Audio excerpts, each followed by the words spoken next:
साथियों नमस्कार। हम सब जानते हैं कि 26 नवंबर को भारतीय संविधान दिवस के रूप में मनाया जाता है। हम यह भी जानते हैं कि संविधान राष्ट्र का एक सुप्रीम लॉ होता है और अपने आप में प्रभुत्व संपन्न यह दस्तावेज है। इस दिन को संविधान दिवस के रूप में मनाया जाना भी भारत के लिए एक गर्व की बात है, विशेषकर तब जबकि हमारे संविधान निर्माताओं ने यह कार्य 9 दिसंबर 1946 को शुरू करके 26 नवंबर 1949 को 2 वर्ष 11 महीने 17 दिन तथा 165 दिन की बैठकों के साथ 11 सेशंस में पूरा कर लिया था। और इस दिन संविधान सभा ने संविधान बिल को पूरा करके एडॉप्ट कर लिया। यही नहीं, इसी दिन डॉक्टर राजेंद्र प्रसाद अध्यक्ष संविधान सभा के हस्ताक्षरों के साथ बिल को ऑथेंटिकेट करके एक्ट बना दिया गया और संविधान के आर्टिकल 394 सहित 16 आर्टिकल्स तुरंत प्रभाव से 26 नवंबर 1949 से ही लागू हो गए थे। 26 नवंबर 1949 की बैठक के बाद संविधान सभा की एक और बैठक 24 जनवरी 1950 को हुई, जिसमें संविधान की 2 इंग्लिश व एक हिंदी में ट्रांसलेटेड कॉपी कुल 3 पर सभी सदस्यों ने अपने अपने हस्ताक्षर किए और इसी दिन डॉक्टर राजेंद्र प्रसाद के राष्ट्रपति चुने जाने की घोषणा संविधान सभा में की गई। संविधान बनाने की प्रक्रिया शुरू करना तथा इसे अंतिम रूप देना संविधान निर्माताओं के सामने एक बड़ी चुनौती थी, विशेषकर तब जबकि मुस्लिम लीग व राजाओं के प्रतिनिधियों का शुरू में सभा में न आना कारण था। यह संविधान सभा में कुछ सदस्यों के अपने शब्दों से ही स्पष्ट होता है। डॉक्टर सच्चिदानंद सिन्हा का कहना था कि यह राजनीतिक गतिरोध अरसे से चला आ रहा है और इसने हमारी समस्त कामनाओं और लक्ष्यों पर पानी फेर। डॉक्टर सिन्हा आगे कहते हैं, जब मैं इस विधान परिषद के काम का ख्याल करता हूँ तो ऐसा मालूम पड़ता है कि अब समय आ गया है कि जहाँ तक हमसे बन पड़े हम व्यक्तिगत भावना तथा दलबंदी के झगड़ों से ऊपर उठकर अधिक से अधिक व्यापक सही गुण और प्रभाव कई ढंग से उसकी समस्या पर विचार करें जो आज हमारे सामने है, ताकि हम जो भी विधान बनाएं वह समस्त भारत के योग्य हो। सारा संसार स्वीकार करे कि हमने सचमुच महान कार्य संपादित उसी योग्यता से किया जिससे हमें करना चाहिए था। श्रीमती नायडू कहती हैं, मुझे आशा है कि देशी नरेश भी, जिनमें बहुतों को मैं अपना मित्र मानती हूँ, जो आज चिंता, अस्थिरता अथवा भय में पड़े हुए हैं, यह समझ जाएंगे कि भारत का विधान ऐसा विधान होगा जो प्रत्येक भारतीय को, चाहे वे राजा हो या रंग, सबको स्वतंत्रता और मुक्ति प्रदान करेगा। मैं चाहती हूँ कि सभी लोग इसे समझें, इसी का विश्वास करें। पंडित नेहरू ने सामने आ रही बाधाओं बारे American the oath of tennis court का हवाला देते हुए कहा कि हम लोग भी उसी गंभीरता और पवित्र भावना से यहाँ समवेत एकत्र हुए हैं और हम भी चाहे इस भवन में हों या अन्यत्र, मैदान में हों या बाजार में, कहीं भी समवेत होकर तब तक अपना काम करते रहेंगे जब तक कि उसे पूरा न कर लें।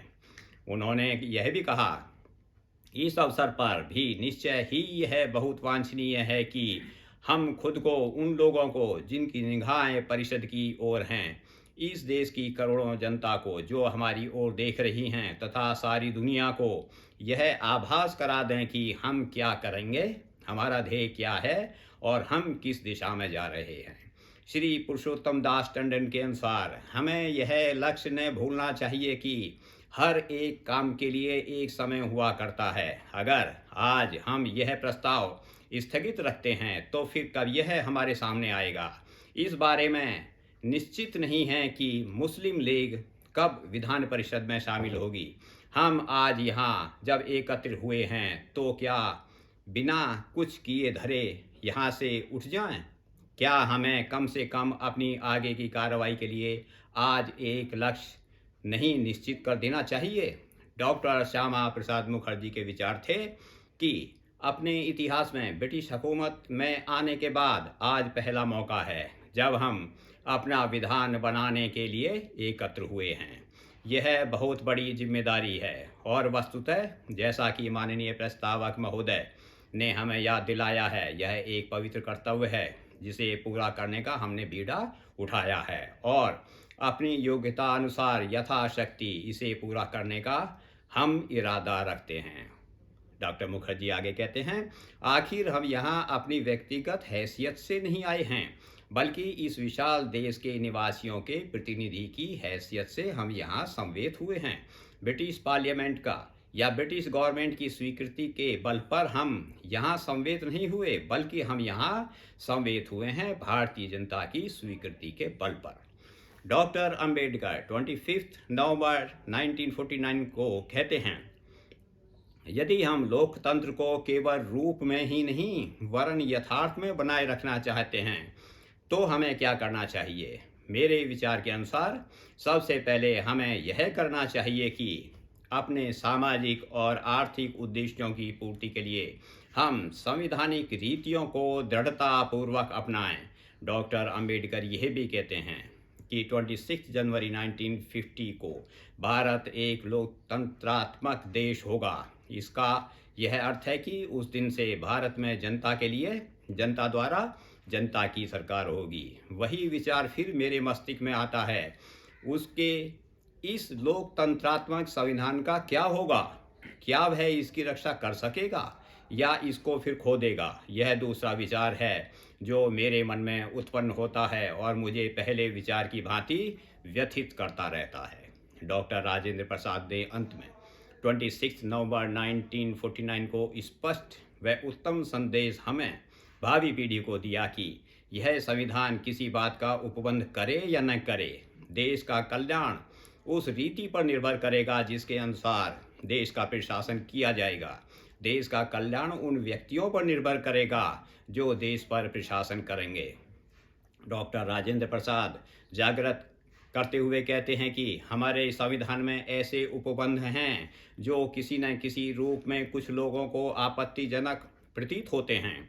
हमें यह मान लेना चाहिए कि दोस्तों अधिकतर स्वयं देश की परिस्थिति और जनता में हैं। जिन व्यक्तियों का निर्वाचन किया जाता है, यदि वह योग्य, चरित्रवान और ईमानदार हैं तो वे दोषपूर्ण संविधान को भी सर्वोत्तम संविधान बना सकेंगे। यदि उनमें इन गुणों का अभाव होगा तो यह संविधान देश की सहायता नहीं कर पाएगा। आखिर संविधान एक यंत्र के समान एक निष्प्राण वस्तु ही तो है। उसके प्राण तो वे लोग हैं जो उस पर नियंत्रण रखते हैं और उसका परिवर्तन करते हैं, और देश को आज तक ऐसे ईमानदार लोगों के वर्ग से अधिक किसी अन्य वस्तु की आवश्यकता नहीं है जो अपने सामने देश के हित को ऊपर रखें। साथियों, यह है आज संविधान दिवस पर हमारी प्रस्तुति। अगली वीडियो में हम मिलेंगे एक इंटरेस्टिंग सब्जेक्ट के साथ। तब तक दीजिए हमें इजाज़त। जय हिंद, जय भारत।